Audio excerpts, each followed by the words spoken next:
ಎಲ್ರಿಗೂ ನಮಸ್ಕಾರ. ನಾವು ಸಮಷ್ಟಿಯವರು. ಹೌದು, ಸಮಷ್ಟಿಯವ್ರನ್ನ ಹೇಳಲಿಕ್ಕೇ ಹೆಮ್ಮೆ. ಅದರಲ್ಲೂ ಈ ವರ್ಷ ನಮ್ಮ ಸಮಷ್ಟಿಯ 25ನೇ ಹುಟ್ಟುಹಬ್ಬ. ಹೌದು ಸ್ವಾಮಿ, 25ರ ಸಂಭ್ರಮ. ನಮ್ಮ ತಂಡ 25 ವಸಂತಗಳು, ಮೇ ಬಿ ಬೇಸಿಗೆ, ಮಳೆಗಾಲ, ಚಳಿಗಾಲ ಎಲ್ಲ ಕಾಲಗಳನ್ನು ನೋಡಿ ಈ ವರ್ಷ 25 ವರ್ಷ ತುಂಬಿದೆ.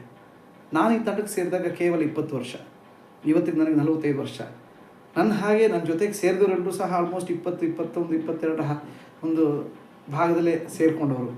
ನಾವೆಲ್ಲರೂ ಒಟ್ಟಿಗೇ ವಯಸ್ಸಾಗಿದ್ದೀವಿ. ಹೌದು, ಅದೊಂದು ಸೂಪರ್ ಸಮಯ ಬಿಡ್ರಿ. ಈ ಸಂಭ್ರಮಕ್ಕೆ ನಾವು ರಂಗಶಂಕರದಲ್ಲಿ ಈ ವರ್ಷ ಜೂನ್ 3, 4, 5 ನಾಟಕೋತ್ಸವನ ಮಾಡ್ತಾಯಿದ್ದೀವಿ. ನೀವೆಲ್ಲರೂ ಬರಬೇಕು. ಅದ್ಭುತವಾದ ನಾಟಕಗಳು. ಜೂನ್ 3ಕ್ಕೆ ನೀರು ಕುಡಿಸಿದ ನೀರೇರು, June 4 ಮುಕ್ಕಾಂ post ಬೊಂಬಿಲ್ವಾಡಿ, June 5 miss Sadarame.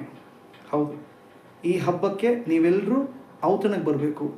ಊಟದ ಜಾಗದಲ್ಲಿ ಕಣ್ತುಂಬ ನೋಟ, ಹೊಟ್ಟೆ ತುಂಬ ನಗು, 100% ಗ್ಯಾರಂಟಿ. ದಯವಿಟ್ಟು ಬರಬೇಕು. ಓಹ್, ನಾನು ಯಾರು ಅಂತನಾ? ನಾನು ರೀ ನಿಮ್ಮೆಲ್ಲರ ಕಳ್ಳ, ಭೈರವ, ವೇಲಾಯುಧ. ಓಹ್, ಕಳ್ಳ ಯಾರು, ವೇಲಾಯುಧ ಯಾರು, ಭೈರವ ಯಾರು ಅಂತ ಯೋಚನೆ ಮಾಡ್ತಿದ್ದೀರಾ? ನಾಟಕಕ್ಕೆ ಬನ್ನಿ, ನಿಮಗೆ ಗೊತ್ತಾಗುತ್ತೆ. ಎಲ್ಲರೂ ಬರಬೇಕು, ನಿಮ್ಮನ್ನು ಕರೆತರಬೇಕು. ಧನ್ಯವಾದ.